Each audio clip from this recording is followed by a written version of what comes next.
अब उन देवताओं को जब ये देवता पद प्राप्त करने की या स्वर्ग जाने की जो साधना करके चले गए, उसी साधना को ये अंतिम मान रहे थे, श्रेष्ठ मान रहे थे। तो वहां जाने के बाद फिर इनको याद आता है कि वेदों में लिखा है, क्योंकि जिन ऋषि महर्षियों ने वेदों अनुसार साधना की और वो कहां गए, ब्रह्मलोक में, ब्रह्म की पूजा करने वाले ब्रह्मलोक में जाते हैं। और गीता जी अध्याय नंबर 8 के श्लोक नंबर 16 में लिखा है कि ब्रह्मलोक पर्यंत भी सभी आवागमन में है, जन्म और मृत्यु के अंदर है। तो इनको वहां पता चलता है भाई हमने वेदों अनुसार साधना की और हम यहां आगे चलो स्वर्ग प्राप्त हुआ, महास्वर्ग मिल गया, लेकिन यहां भी मृत्यु होगी, हम फिर जाएंगे इसे छोड़कर। तो वहां क्या इनकी आपस में कैसी चर्चाएं चलती हैं इन देवताओं की। कहते अभी हमने कोई पूर्ण संत नहीं मिला, हमारे को पूर्ण संत नहीं मिला, इस कारण से हम यहां तक की साधना की। तो वह आपस में चर्चा करते हैं भाई पूर्ण संत और कौन होता है, कैसा होता है। फिर वहां परमात्मा पूर्ण ब्रह्म इनकी आत्मा को झंझोड़ते हैं, इनको याद दिलाते हैं कि तुम पढ़ा करते थे यजुर्वेद अध्याय नंबर 40 के और श्लोक नंबर 10 से लेकर 13 तक। उसमें लिखा है कि वेद ज्ञान देने वाला जो प्रभु है वो कहता है कि वो परमात्मा की, पूर्ण परमात्मा के विषय में यथार्थ जानकारी, वो जन्म लेता है या नहीं लेता है, वो साकार है या निराकार है, उसके विषय में जो जानकारी है वो किसी तत्वदर्शी संतों से पूछो। सुनो, तो वो तत्वदर्शी संत का ज्ञान उन वेदों से भिन्न है, इससे सिद्ध है। तो फिर ये वहां चर्चा करते हैं भाई कैसे मनुष्य जीवन मिल गया, अब के जब मनुष्य जीवन परमात्मा दे देगा। कहते हैं हम पूर्ण संत की तलाश करेंगे जो वेदों से भी आगे का ज्ञान जानता हो।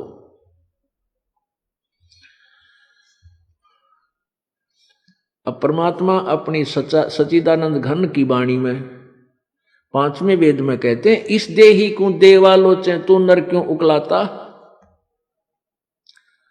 जैसे कई व्यक्ति दुखी हो जाते हैं अपने प्रारब्ध के पापों से, संकट के ऊपर संकट, संकट के ऊपर संकट आ रहा है,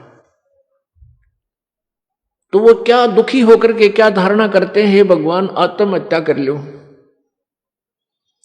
इसके विषय में परमेश्वर अपनी वाणी में कहते हैं इस देही को और देवता लोचे तू नर क्यों उकलाता। इस मनुष्य शरीर को तो देवता भी तरस रहे हैं जो तुझे प्राप्त हुआ है, और तू इसने क्यों उकलाता है, यानी इसने क्यों छक लिया।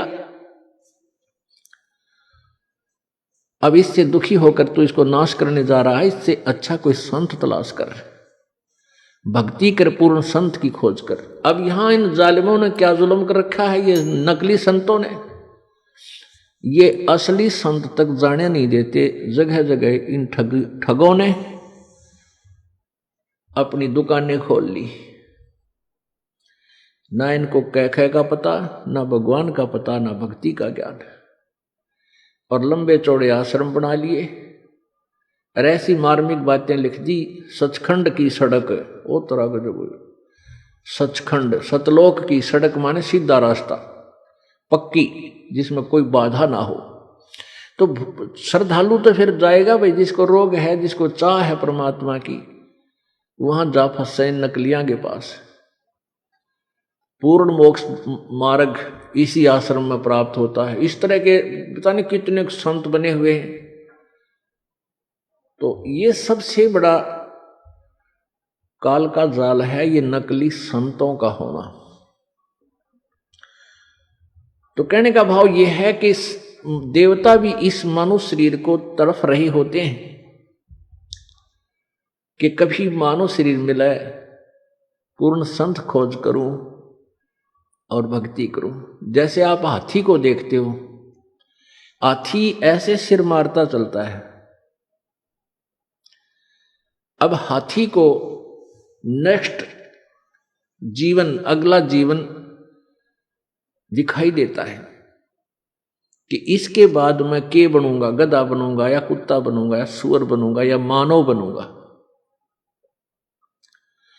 तो सिर मारता चलता है। किस समय सिर मारता है? जब वो पकड़ दिया जाता है, जब वो किसी मनुष्य के काबू आ जाता है, उसके ऊपर बैठ के इतना लंबा छुरा लेकर अंकुश लेकर बैठ जाता है, उसका सीधा ठोकर बकवाद करता है, तो तब वो सिर मारता चलता है नो, खड़ा खड़ा भी सिर मारता रहता है। अब वो ये सोचता है वह बड़ा फंसा है, बहुत फंसा मैं, और जय इब का मनुष्य शरीर मिल गया तो पूर्ण संत की, पूर्ण परमात्मा की भक्ति करूंगा, पूर्ण संत की खोज करके और सही भक्ति करके अपना पीछा छुड़वाऊंगा। अब परमात्मा यहां क्या बताना चाहते हैं कि जो कुंजर सिर धुनत है, अगला जन्म सुझंत, इब कहेल नर करत सेव पूरे संत। हाथी मन में सोच रहा होता है कि यदि अब की बार मनुष्य जीवन मुझे मिल गया तो पूरे संत की खोज करूंगा। अब परमात्मा फिर उसके ऊपर एक और कहते हैं कि हाथी अर्थात ये आत्मा मन के संयोग से इतनी ढीठ होगी।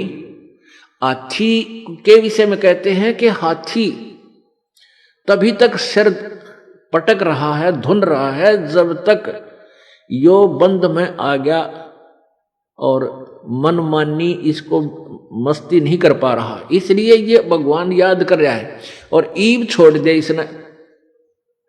अब इसको खोल दे यहां से और जंगल की तरफ कर दे।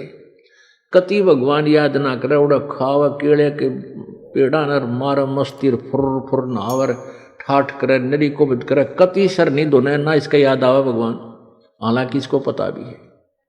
तो इसलिए परमात्मा कहते हैं भाई इस परमात्मा के तत्व ज्ञान के बिना ये प्राणी ना तो भक्ति कर सकता और ना ही अपने इस मानव जीवन को ठीक ढंग से जी सकता। इसमें कोरी को बद करेगा। थोड़ा सा कोई राजपद प्राप्त हो गया, कोई बड़ा सा अधिकारी बन गया तो धरती तोलन न हो जा, मंत्री मुख्यमंत्री प्रधानमंत्री राष्ट्रपति बन गया तो पता ना क्या सोच बैठा है और भूल जाता उसमें कि तू इंसान भी है, तू जीव भी है। तो ये जो चौंध लावा है, ये काल लगावा है, ये भूल जो डालता है, ये काल लगाता है कि ताकि ये नरे कर्म फोड़ ले अपने और पापों की गठड़ी बांध ले।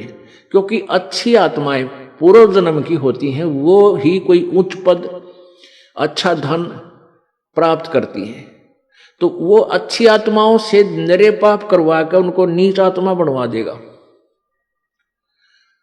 और जो दुखी हैं वह तो पिछले, जो गरीब हैं, रोगी कोडी हैं, वो तो पिछले जन्म के पहले ही पाप नरे इकट्ठे कर रखे। तो पुण्यात्माओं, तत्व ज्ञान से हमें ये जानकारी होगी कि पूर्ण संत हमें मिला है, उनसे हम भक्ति लेकर साधना, सत साधना करें और मर्यादा में रहेंगे तो हमारे पाप कर्मों से आने वाले प्रारब्ध के जो कष्ट हैं वो पाप भी कट के हमें सुख होगा। यानी आप पर आने वाली आपदाएं संकट भी दूर होंगे, आप निर्धन भी नहीं रहोगे, आप धनी बन जाओगे। एक तो आप यहाँ के भौतिक सुख के, भौतिक धन के धनी बनोगे और आध्यात्मिक धन के भी आप धनी बनोगे। आप दोनों ही धनी इस परमात्मा की सत्य साधना से। कौन सी परमात्मा की? उस पूर्ण